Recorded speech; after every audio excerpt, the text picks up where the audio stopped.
श्री शिवाय नमस्तुभ्यम। दोस्तों, आप सभी लोग जानते हैं कि 25 अप्रैल 2025 यानी शुक्रवार को पड़ रही है वैशाख महीने की प्रदोष तिथि। और दोस्तों, यह वह तिथि है जो वैशाख महीने में पड़ने वाली सबसे बड़ी तिथि है, क्योंकि यह शुक्रवार के दिन पड़ रही है और इसका बहुत ही बड़ा और विशेष महत्व होता है। पूज्य गुरु जी ने कहा है, अगर कभी भी मौका लग जाए और वैशाख महीने का प्रदोष व्रत शुक्रवार को पड़ जाए तो आप लोगों को 7 चावल के दाने का उपाय तो अवश्य ही करना चाहिए। इन दोनों का संयोग बहुत ही कम आता है।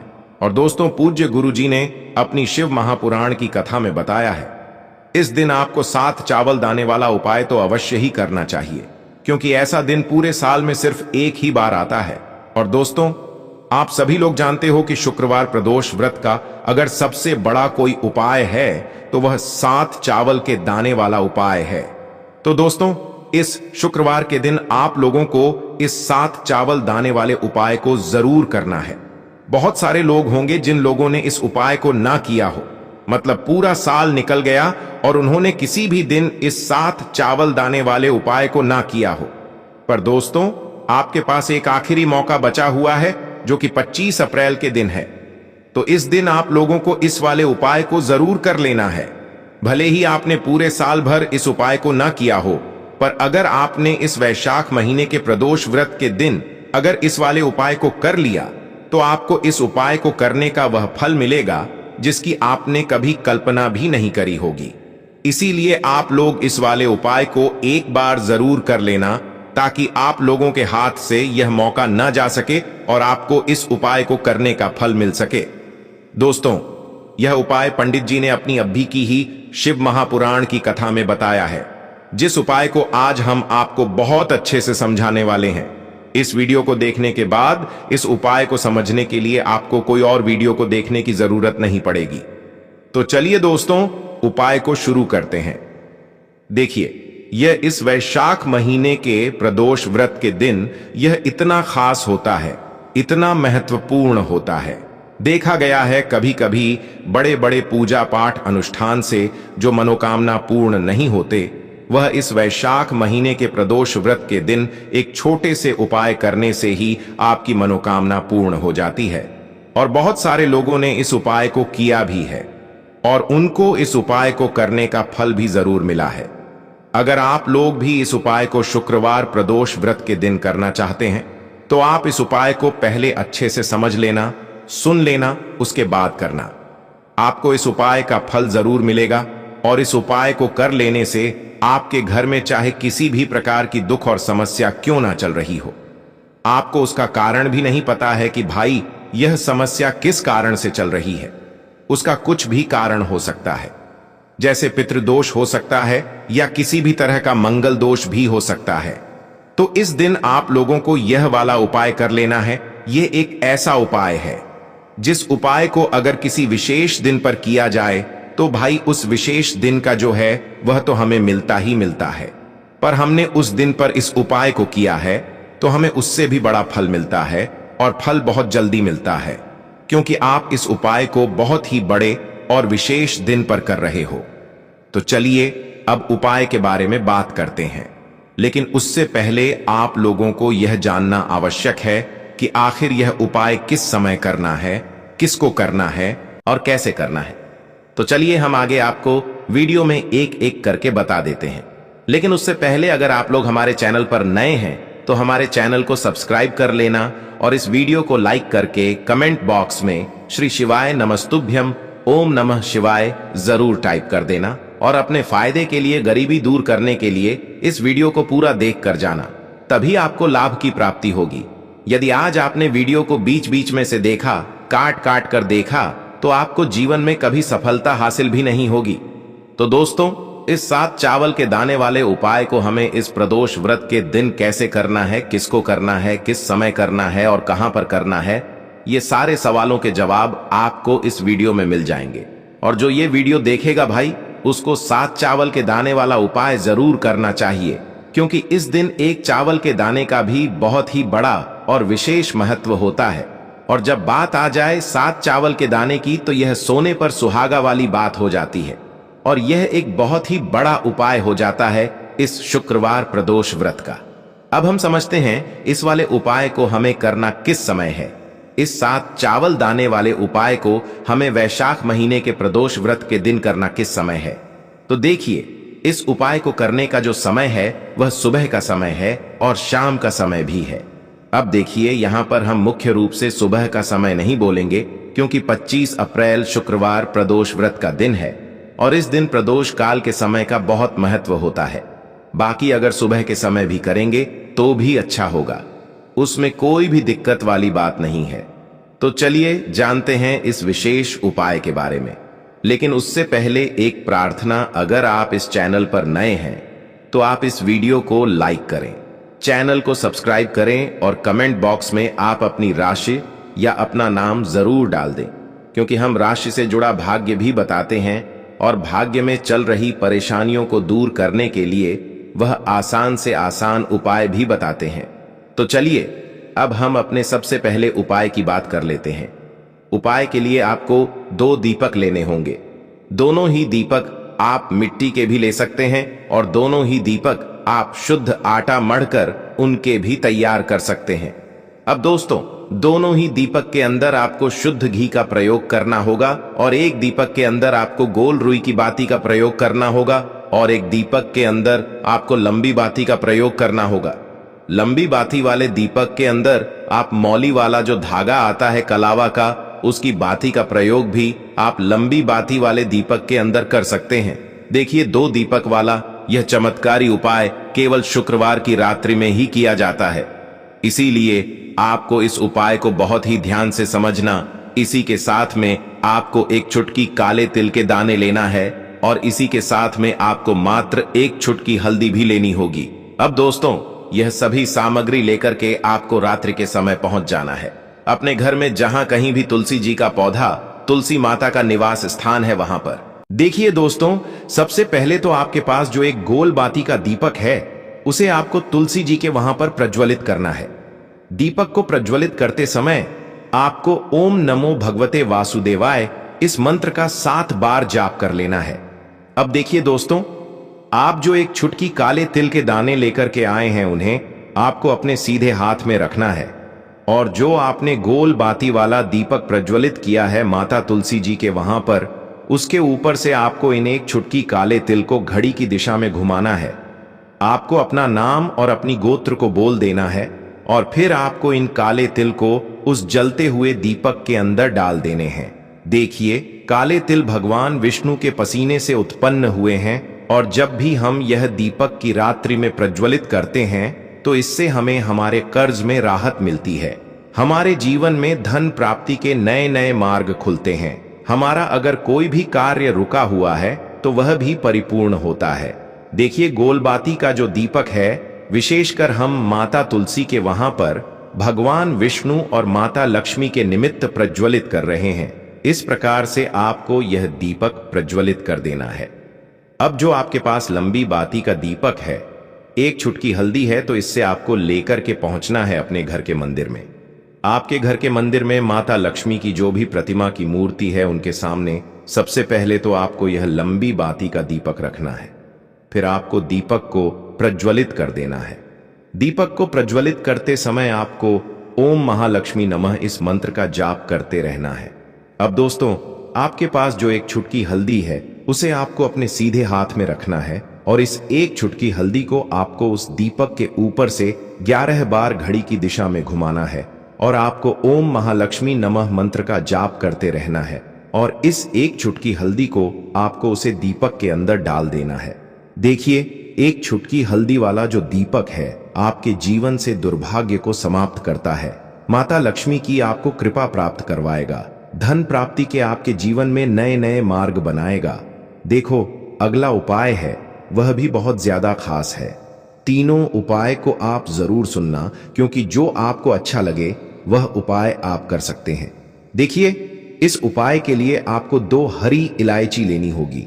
हरी इलायची आपको साबुत लेनी है, खंडित नहीं होनी चाहिए और इसी के साथ में आपको मात्र थोड़ा शहद लेना है। शहद आपको मात्र आधा चम्मच या फिर उससे भी कम ले लेना है और इसी के साथ में आपको एक दीपक ले लेना है। दीपक आप चाहे तो मिट्टी का भी ले सकते हैं और आप चाहे तो शुद्ध आटा मढ़कर उसका दीपक भी आप तैयार कर सकते हैं। इस दीपक के अंदर आपको मौली का जो धागा आता है कलावा का, उसकी बाती का प्रयोग करना होगा। यानी कि इस दीपक के अंदर आपको लाल रंग की बाती का प्रयोग करना होगा और इस दीपक के अंदर आपको शुद्ध घी का प्रयोग करना होगा। अब यह सारी सामग्री लेकर के आपको अपने घर में जो भी मंदिर है वहां पर पहुंच जाना है और आपको माता लक्ष्मी के किसी भी स्वरूप के सामने बैठ जाना है। अगर माता लक्ष्मी की फोटो है, माता लक्ष्मी की प्रतिमा है, तो उनके सामने आपको बैठ जाना है। अगर माता पार्वती की प्रतिमा है तो उनके सामने आपको बैठ जाना है। यानी कि किसी भी माता के स्वरूप के सामने आपको बैठ जाना है। अब देखिए, सबसे पहले तो आपको माता रानी के सामने थोड़ी सी चावल की ढेरी बना देनी है। यानी कि थोड़े से अक्षत के दाने आपको माता रानी के सामने रखना है। उसके बाद आप जो एक दीपक लेकर के गए हैं, उस दीपक को आपको उन्हीं चावल के दानों के ऊपर रख देना है और फिर इस दीपक को आपको माता रानी के सामने प्रज्वलित कर देना है। देखें, इस दीपक को प्रज्वलित करते समय आपको ओम महालक्ष्मी नमः इस मंत्र का लगातार जाप करते रहना है। दीपक को प्रज्वलित करने के बाद आप जो 2 हरी इलायची लेकर के गए हैं, उसमें से एक हरी इलायची को तो आपको उसी दीपक के अंदर डाल देनी है और वहीं पर आपको कम से कम 21 बार ओम महालक्ष्मी नमः इस मंत्र का जाप कर लेना है। अब आपके पास जो शहद है और एक हरी इलायची है, उसे सीधे आपको लेकर के पहुंच जाना है भगवान शिव के मंदिर में। पूज्य गुरुजी ने बताया है कि यह उपाय आपको सिर्फ और सिर्फ शाम के समय ही करना होगा। शाम को जब भी सूर्यास्त का समय होता है तो उस समय आपको यह उपाय करना है। लेकिन सबसे पहले तो आपके पास जो एक हरी इलायची है, उसे आपको उस शहद के अंदर अच्छे से डुबो देना है। यानी कि शहद का लेपन उसे हरी इलायची के ऊपर चारों तरफ आपको कर देना है। अब यह जो शहद से युक्त हरी इलायची है, इससे आपको भगवान शिव के शिवलिंग पर अर्पित कर देनी है और आपको वो श्री शिवाय नमस्तुभ्यम इस मंत्र का लगातार जाप करते रहना है। फिर इसके बाद आपको एक लोटा जल भी अपने साथ लेकर के जाना है। तो यह एक लोटा जल भी आपको धीरे धीरे शिवलिंग पर समर्पित कर देना है और आपको श्री शिवाय नमस्तुभ्यम इस मंत्र का जाप करते रहना है। फिर इसके बाद आपको अपने घर आ जाना है। इस प्रकार से आपको यह उपाय कर लेना है। तो चलिए दोस्तों, जान लेते हैं गुरुजी द्वारा बताए गए दूसरे उपाय के बारे में। देखिए, इस उपाय के लिए आपको लेना है 7 चावल के दाने। गुरुजी ने कहा है चावल के दाने खंडित नहीं लेने हैं, बिल्कुल साबुत होने चाहिए। उसके साथ में आपको लेना है एक बेलपत्र। बेलपत्र का भी एक नियम है, अगर आपके पास बेलपत्र नहीं है तो आप शिवलिंग से उठाकर उसको पुनः शुद्ध जल से धोकर इस्तेमाल कर सकते हैं। इस प्रकार आपको बेलपत्र लेना है। इसके बाद आपको एक लोटा जल लेना है। अब यह सब सामग्री लेकर आपको जाना है महादेव के मंदिर में। देखो, अब आपको उत्तर साइड में खड़े हो जाना है और सबसे पहले आपको एक बेलपत्र अपने हाथ पर और 7 चावल दाने रखकर शिवलिंग के ऊपर अपना नाम और गोत्र बोलते हुए समर्पित कर देना है और ओम नमः शिवाय श्री शिवाय नमस्तुभ्यम का लगातार जाप करना है। अब आपको जो एक लोटा जल साथ में लेकर आए थे, उसे धीरे धीरे बेलपत्र और चावल दाने के ठीक ऊपर आपको समर्पित करते जाना है और शिव पुराण के मूल मंत्र श्री शिवाय नमस्तुभ्यम का 11 बार जाप करना है और अपनी मनोकामना बोलते जाना है। देखो, बस छोटा सा उपाय करना है, देखना एक दिन आपके सब काम बनने लग जाएंगे। गुरु जी का बहुत ही विशेष उपाय है। चलते हैं तीसरे उपाय की तरफ। देखिए, इस उपाय के लिए आपको एक तांबे के पात्र के अंदर सबसे पहले अपने घर से शुद्ध जल लेना है। फिर इसी के साथ में आपको मात्र थोड़ा सा शहद लेना होगा।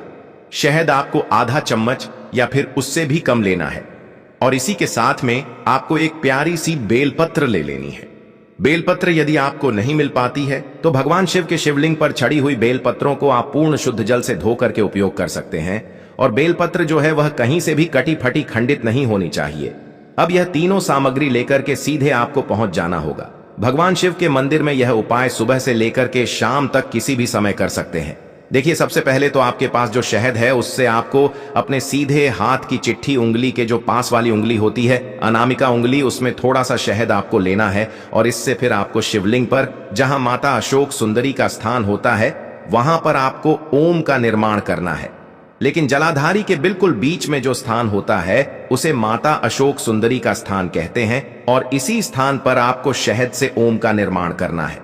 अब दोस्तों, आपके पास जो एक बेल पत्र है उसे आपको अपने सीधे हाथ की हथेली पर रखना है और महादेव से आपको अपनी विशेष मनोकामना, आपके जीवन में जो भी संकट चल रहे हैं, जो भी समस्याएं चल रही हैं, जो भी जीवन में दुर्भाग्य बना हुआ है, आप अपने किसी भी कार्य में सफल नहीं हो पा रहे हैं, तो जिस भी प्रकार की आपकी समस्या है उसे दूर करने के लिए आपको महादेव से प्रार्थना कर लेनी है। और फिर यह जो एक बेल पत्र है, इसे आपको शिवलिंग पर माता अशोक सुंदरी वाले स्थान पर समर्पित कर देनी है। देखिए, जहां पर आपने ओम का निर्माण किया है उसी के ऊपर आपको यह बेलपत्र भी समर्पित कर देनी है।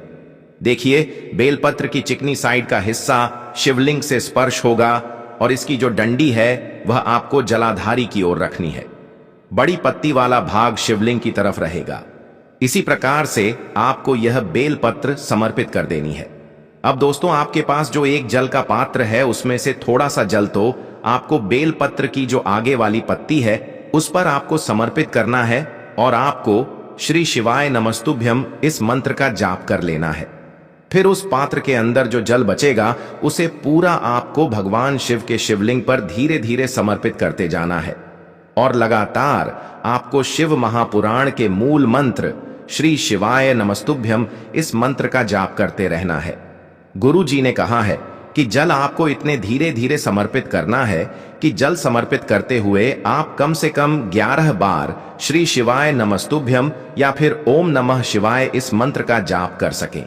फिर इसके बाद वापस आपको अपने घर आ जाना है। इस प्रकार से आपको यह उपाय कर लेना है। आप देखेंगे कि आपकी सभी मनोकामनाएं अवश्य ही पूरी होंगी। यह उपाय आपको अवश्य करने हैं। इस वीडियो में हमने आपको 3 से 4 महा उपाय आपको बताए हैं जो आपको शुक्रवार के दिन करने हैं। अगर आपके मन में उपाय से जुड़ा कोई भी सवाल है तो आप कमेंट बॉक्स में पूछ सकते हैं। अगर आपको हमारी यह वीडियो पसंद आई हो तो हमारे इस वीडियो को लाइक करें, चैनल को सब्सक्राइब करें और कमेंट बॉक्स में लिखें हर हर महादेव, जय मां लक्ष्यो। यदि आपके जीवन में आर्थिक संकट बहुत अधिक हो रहे हैं, धन की समस्या लगातार जीवन में बनी हुई है, एक एक रुपयों को प्राप्त करने के लिए आपको बहुत अधिक मेहनत कर रहे हैं, तो आज रात्रि में सोने से पहले आपको हो यह एक चमत्कारी दीपक का उपाय अवश्य करना है। या फिर यदि आपका जो व्यापार है, बिजनेस है, दुकान है, वह अच्छे से नहीं चल पा रही है, तो आज रात्रि में इस विशेष दीपक का उपाय आपको अवश्य करना चाहिए। देखो दोस्तों, दीपक हमारे घर में सभी नकारात्मक शक्ति को बाहर करता है। यह उपाय आपको साल में केवल एक बार करने का ही मौका मिलता है। देखिए, इस उपाय के लिए आपको तुलसी जी की जो सूखी लकड़ी होती है उसे ले लेना है। देखिए दोस्तों, यदि आपके पास पुरानी तुलसी जी की लकड़ी है तो उसे आप ले सकते हैं, और यदि आपके घर में तुलसी जी जो लकड़ी है वह सूखी हुई है तो उसकी लकड़ी आप तोड़ करके इस्तेमाल कर सकते हैं। लेकिन आपको ध्यान रखना है कि सूर्यास्त से पहले पहले ही आपको यह जो तुलसी जी की लकड़ी है इससे अवश्य ही तोड़ लेना है। तो इस उपाय के लिए आपको सबसे पहले तो एक मिट्टी का दीपक लेना होगा, चाहे तो आटे का दीपक भी ले सके, क्योंकि आटे का दीपक सभी दीपक में सर्वोत्तम माना गया है। इस दीपक के अंदर आपको शुद्ध घी का प्रयोग करना होगा और इससे दीपक के अंदर अपने जो तुलसी जी की लकड़ी ली है उसे भी रख देना है। लेकिन यह जो तुलसी जी की लकड़ी है इसमें आपको चारों तरफ अच्छे से घी लगा लेना है।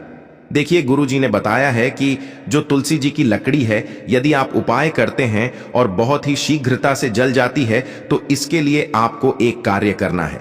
आपको थोड़ी सी रुई ले लेनी है और उस रुई को आपने जो तुलसी जी की लकड़ी ली है उस पर अच्छे से चारों तरफ लपेट देनी है। तुलसी जी की लकड़ी के ऊपर रुई लपेटने के बाद इसे आपको पूरा घी के अंदर डुबो लेना है। अब इसे आपको बाती के रूप में प्रयोग करना है। अब दोस्तों, इस दीपक को आपको प्रज्वलित कहां करना है? तो इस दीपक को आपको या तो भगवान विष्णु के सामने प्रज्वलित करना होगा, या फिर आपको भगवान श्री राम के सामने प्रज्वलित करना होगा, या फिर भगवान कृष्ण के सामने, यानी कि भगवान विष्णु के जो भी अवतार हैं उनके सामने आप यह दीपक प्रज्वलित कर सकते हैं, या फिर आप इससे दीपक को माता तुलसी जी के सामने भी प्रज्वलित कर सकते हैं। पूज्य गुरु जी ने बताया है कि जो भी व्यक्ति इस प्रकार से तुलसी जी की डंडी से यह दीप दान कर देता है, उसके जीवन में कभी भी धन की समस्या नहीं होती है। इसीलिए आपको यह पूरे साल में केवल एक बार ही मौका मिलता है। इस उपाय को करके देखना, आपकी सभी इच्छाएं जरूर पूर्ण होंगी। यह जो उपाय है रात्रि में सोने से पहले करना है। तो दोस्तों, यह पूज्य गुरु जी द्वारा बताए गए कुछ बहुत ही खास उपाय। अगर आपको जानकारी अच्छी लगी हो तो वीडियो लाइक करिएगा। मिलते हैं फिर एक नए वीडियो के साथ। श्री शिवाय नमस्तु भयम।